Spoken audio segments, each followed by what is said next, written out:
ابو حازم تابعی رحمت اللہ علیہ، یہ ساری اتنی تفصیل میں نے بتائی ہے، اتنے منٹ اس پہ ہی لگ گئے. میں نے کس کے بارے میں بتلائی ہے؟ سلیمان بن عبد الملک کے بارے میں، کہ وہ کون تھا، متقی تھا. پھر اس کے پرہیزگاری کے حوالے سے یہ باتیں ساری آ گئیں اور ایک بنیاد بن گئی. اب میں تقریر شروع کرنے لگا ہوں. پریشان نہیں ہو؟ دو باتیں، وقت بھی اب آپ کو پتا اتنا کھلا نہیں ہوتا. میرا سوچ رہا تھا کہ 1:20-25 پہ شروع کر لیا کریں، تو پھر ہم چھٹی بھی جلدی کر لیا کریں گے. ٹھیک ہے، جس طرح آپ ماشاءاللہ وقت پہ آ جاتے ہیں تو 1:30 شروع ہو جاتا ہے.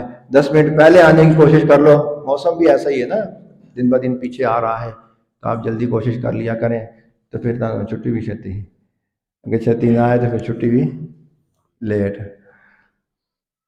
سلیمان بن عبد الملک کے حوالے سے کہ یہ ایک دن حج کے لیے اپنے پورے لو لشکر کے ساتھ مکہ گیا.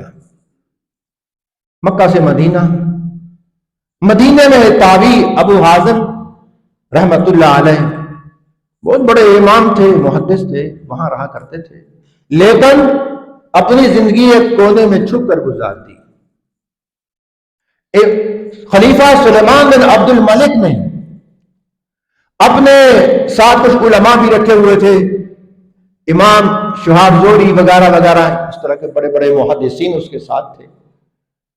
جب مدینہ پہنچے، سلیمان بن عبد الملک نے پوچھا کہ یہاں کیا کوئی تابعی ہے جس نے کسی صحابی کی زیارت کی ہو؟ انہوں نے کہا جی ہاں ایک ہے.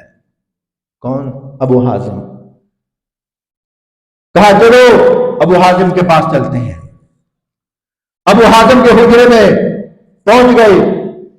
خلیفہ نے جاتے ہی ابو حازم سے کہا، ابو حازم یہ کیا بے وفائی ہے، بے مروتی ہے کہ ہم مدینہ آئے ہوئے ہیں اور سارے لوگ ہمیں ملنے کے لیے آئے، یہاں کے بڑے بڑے عام خواص، اور آپ ملنے کے لیے نہیں آئے. آپ نے کیا جواب دیا؟ میں بھائی نہ میں نے کبھی آپ کو دیکھا نہ آپ نے مجھے کبھی دیکھا، تو ملنے کا سوال ہی فضول ہے. صاف بات کہہ دی. کہا اچھا، پھر کہا کہ کچھ سوال کرنا چاہتا ہوں. کہا پوچھو. سوال یہ کیا کہ کیا بات ہے ہمیں موت سے بہت ڈر لگتا ہے. اب ماشاءاللہ ہم یہاں بیٹھے ہوئے ہیں، موت سے ہم سب گھبراتے ہیں. یار ہلے نہیں ہلے نہیں ہلے نہیں، ہلے ہلے کر دے ہوئے گچی تو نے پھاڑی لینی لے کے جانا ہی جانا. تو کیوں نہ انسان اپنی رضا کے ساتھ خوشی خوشی اللہ کی بارگاہ میں پہنچنے کے لیے اپنے آپ کو تیار کر لے. ایک بات بتا کے بات ختم کروں.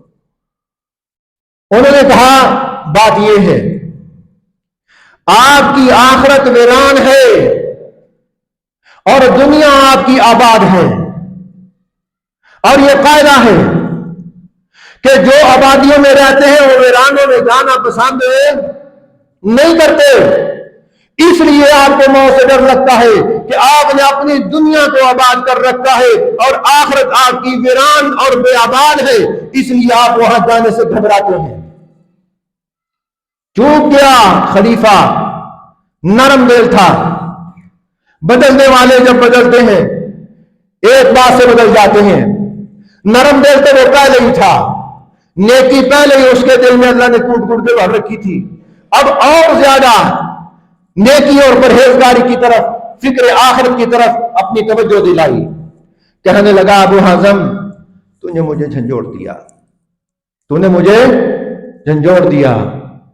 برسوں کے بعد جب کوئی خلیفہ باہر سے آتا ہے، حکمران پردیس کی زندگی گزارنے کے بعد، اللہ انہیں بھی یاد آئے گا، پھر وہ بھی آگے وظیفے سے لائیں گا. آپ وظیفہ پڑھا کرو. بتایا کسی نے؟ دیکھو آپ نے جس کو اپنا لیڈر مانا ہے نا، وہ آپ کو وظیفہ بتانے آیا ہے. منار پاکستان میں لاکھوں لوگوں کو اس نے وظیفہ بتایا کہ درود پڑھا کرو، تو آپ اس کی مان لو. بدلنے والے جب بدلتے ہیں تو پتہ نہیں چلتا. سلیمان بن عبد الملک کی دل کی دنیا تو پہلے ہی کچھ تھوڑی بہت بدلی ہوئی تھی، لیکن اب اللہ والے کے پاس گیا تو اور بدل گئی. بزرما دے نال لگ گئے تو کچھ دنیا بدل گئی. پہلے علماء برے تھے، اب اچھا ہے، اب بہت اچھا ہے. بزرما پہلے اچھا نہیں تھا. اب دیکھو اللہ والے کے ساتھ لگا، اب زبان پہ جاری ہو رہا ہے کہ یہ وظیفہ پڑھو، یہ وظیفہ پڑھو، یہ وظیفہ پڑھو. اپنے مال والوں کو اب وہ پیر بن کے وظیفے بتلا رہے ہیں. چلو اللہ اس کی ہی نیکی قبول کرے. کسی بھی مان لو، کسی کی بات اتر جائے دل میں، اور کیا ہو سکتا ہے، اور کیا چاہیے. دل کی دنیا ایسے بدلی. دوسرا سوال کیا، کہا کہ یہ کیسے پتا چلے گا کہ میری آخرت ویران ہے اور میری دنیا آباد ہے. ابو حازم نے سلیمان بن عبد الملک بے وقت کا خلیفہ، اس کو نسخہ بتایا.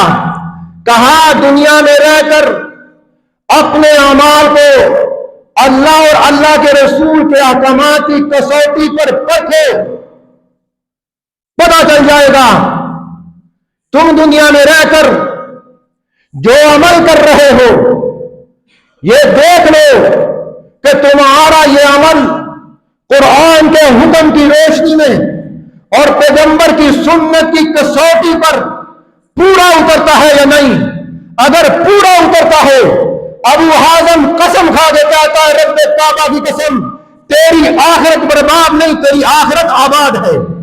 جاؤ دنیا میں رہ کر اگر تم اپنی آخرت کو دیکھنا چاہتے ہو، اپنی آخرت کو ویران دیکھنا چاہتے ہو یا آباد دیکھنا چاہتے ہو، اس دنیا کے اندر رہ کر جو تم نے عمل کیے ہیں ان عملوں کو قرآن و سنت کی کسوٹی پر پرکھو، تمہیں پتہ چل جائے گا کہ میری آخرت کیسی ہے. ان الابرار لفی نعیم وان الفجار لفی جحیم.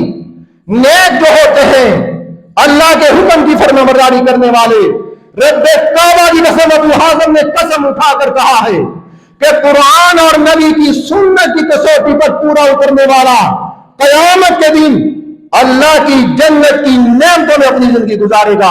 اور جس نے اس دنیا میں رہ کر اپنے نفس کا اتباع کیا، نہ اسے قرآن کی پرواہ، نہ اسے پیغمبر کی سنت کا حیا، اسے یہ حدر حیا ہے اپنی برادری کا، اپنے محلے کا، اپنی چار روزہ زندگی کا، اپنے کاروبار کا.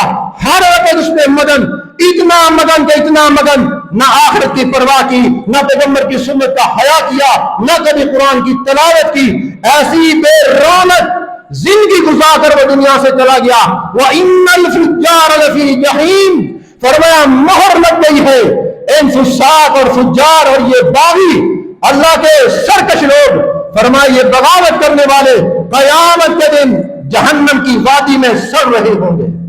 میرے پیارو، اس دنیا میں رہ کر اپنی آخرت کا اندازہ لگانا، آخرت کا پتہ لگانا کوئی مشکل نہیں ہے، یہ بڑا آسان ہے. بلوغت کے بعد سے لے کر اب تک کی جو زندگی، یہ احکام شریعہ کے مکلفات کی زندگی ہے کہ انسان بلوغت کے بعد احکام شریعہ کا مکلف بن جاتا ہے. پھر کسی حال میں اس پر شریعہ جو حکم ہوتا ہے وہ الگ نہیں ہوتا، ہر حال میں اس کو شریعہ احکام کی پابندی کرنا پڑتی ہے.